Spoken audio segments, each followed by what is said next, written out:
Praise the lord friends. ఈరోజు ఒక చిన్న విషయం చెప్పాలని ఆశపడుతున్నాను. ఒక వ్యక్తి ప్రార్థన లేకపోతే, పరిశుద్ధులతో సహవాసం లేకపోతే, అని మందిరానికి వెళ్ళకపోతే ఆ వ్యక్తి ఎటువంటి రీతిగా అయిపోతాడో చూడండి. దాన్ని నేనే సాక్ష్యం. మరి నేను కొన్ని సంవత్సరాలు మందిరానికి వెళ్ళినప్పుడు మరి ఆత్మీయ తండ్రి గారు మరి పనిచేసే చోటుకు వచ్చి మరి ఏం చేస్తున్నారు ఏంటి చిన్న ప్రార్థన చేసి వెళ్దాం అంటున్నారండి ఆయన. కానీ నేను ఎంతో దురాత్మతో నిండి, ఎంతో చెడు మనస్తత్వంతో నుండి ఈ లోకంలో పడిపోయి అండి మరి ఆయన వచ్చినప్పుడు కూడా నేను రోడ్డు మీద నిలబెట్టి నేను ఆయనతో మాట్లాడడం జరిగింది. కానీ కనీసం నేను లోనకి తీసుకొచ్చి నేను కూర్చోబెట్టడం కూడా జరగలేదండి. ఎందుకంటే అంత క్రూరంగా అయిపోద్ది మన మనసు. ఒక ఆత్మీయ తండ్రి గారి మనకు రక్షణ ఇచ్చిన మరి ఆ చేతులనే రోడ్డు మీద నిలబెట్టి మరి మాట్లాడానంటే చూసుకోండి, అది ఎంత దారుణమో. మళ్ళీ వాక్యం లేకపోయినా అంటే సరైన సహవాసం లేకపోయినా ప్రార్థన అంటే వాక్యం మనకి చెరుకన్ను అంటే రెండు కుళ్ళు లేకపోతే సాతాను మనకు చాలా ఇబ్బంది పడతాడు.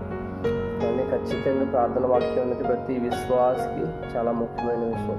కాబట్టి మీరు వాక్యంలో కానీ ప్రార్థనలో కానీ ప్రతి ఒక్కరూ ఉండాలి. మన విశ్వాసులకి అతి ముఖ్యమైనది ప్రార్థన అండ్ వాక్యం. ఈరోజు నేను ఇలా మీతో వీడియోలు చేసి మాట్లాడగలుగుతున్నానంటే కేవలం ప్రార్థన వాక్యం, దేవుని కృప ఎంతో నాకు సహాయం ఇచ్చిందండి. మన జీవితంలో క్రీస్తు లేకపోతే ఎంత దుర్మార్గంగా మనం తయారవుతామండి. కాకపోతే మనకి ఆ సమయంలో తెలియదు.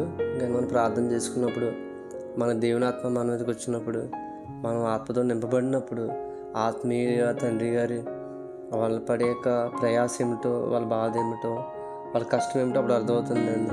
ఎదుటి వాళ్ళు చేసే పని మనకు అర్థం కానప్పుడు మనం సరైన గౌరవం వాళ్ళకి ఇవ్వలేము. అదే విషయంలో నేను కూడా వాళ్ళు చేసే పని నాకు తెలియలేదు, వాళ్ళ విలువ నాకు తెలియలేదు. సేవకులందరూ కూడా తమ విశ్వాసాలు బాగుండాలని కోరుకుంటారు. అది మనకు అర్థం కాదు. వారి ప్రార్థన వల్ల, దేవుని కృప వల్ల ఈరోజు మళ్ళీ నేను వారిని గౌరవించి వారి సంఘంలో వాడబడుతున్నాను అంటే దేవుని మహాకృప. కాబట్టి ప్రతి ఒక్కరు కూడా దేవుని ఆత్మ లేకపోతే ఇటువంటి అనర్థాలు జరుగుతాయి. దయచేసి మీరు ప్రార్థన కానీ వాక్యంలో కానీ ఎట్టి పరిస్థితుల్లో మీరు వెనకబడొద్దు. దాన్ని నేనే సాక్ష్యం మీకు. సహోదరులరా, దేవుని రాకడ దగ్గర ఉంది. ప్రతి ఒక్కరు కూడా రకరకాలుగా మాట్లాడతారు నిజమాబద్ధం అని. మీరు పూర్తిగా ప్రార్థనలో ఉన్నప్పుడు మీకు అన్ని విషయాలు అర్థమవుతాయి. దయచేసి మరి ప్రార్థన వాక్యాన్ని కానీ ఎవరొకటి నిర్లక్ష్యం చేయొద్దు. ఇతర విషయాల్లో ఎవరిని దూషించొద్దు. అది మంచి పద్ధతి కాదు. కాబట్టి అందరినీ అర్థం చేసుకోండి, అందరినీ ప్రేమించాలి, అందరినీ సమానంగా చూడాలి. క్రీస్తు నమ్మిన వ్యక్తికి కులం, మతం, జాతి భేదం ఏది ఉండదు.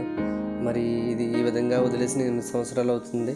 కులాన్ని కానీ ఈ భేదం కానీ ప్రతి ఒక్కరిని అందరూ సమానంగా చూడటం మరి క్రీస్తు మార్గంలోకి వచ్చిన తర్వాత నేర్చుకున్నాను.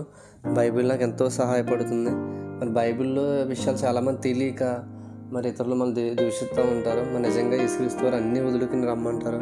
కానీ ఈ లోకల్ అనేక మంది ధనంతో ఉంటారు, వారిని బట్టి మనల్ని దూషిస్తూ ఉంటారు. కాబట్టి ఇవేం పట్టించుకోకుండా మన యేసుక్రీస్తు వారిని నమ్మి ఆయన ప్రేమ మనలో నింపుకొని అనేక మందికి మనం సహాయంగా ఉండాలి. ఆయన ప్రేమ చూపించాలి.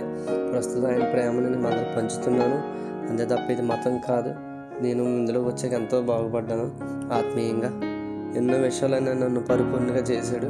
నా కుటుంబానికి మంచి సహాయకుడిగా నన్ను ఉంచాడు. అందుని బట్టి నేను దేవుని స్తుతిస్తున్నాను. God bless you my friends.